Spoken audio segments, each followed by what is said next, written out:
Hello mga ka-neighbor, andito po kami sa barko. Kadarating lang po namin ang Batangas. Ayan.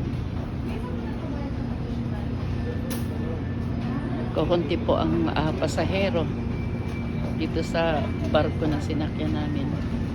At yan po ang pier ng Batangas.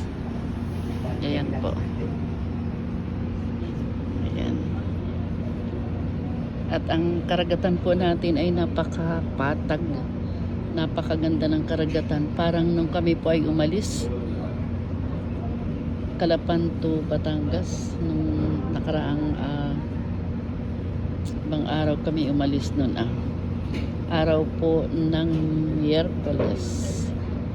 Talaga pong patag na patag ang karagatan. Kaya, ayan, makikita nyo po.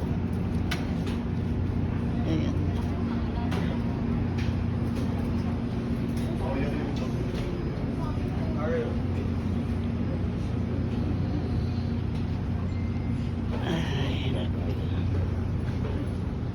So magandang gabi po sa inyong lahat.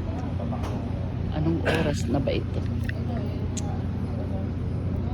Ayan, 11:43 po. So 12 o'clock po ata ang alis ng aming barko.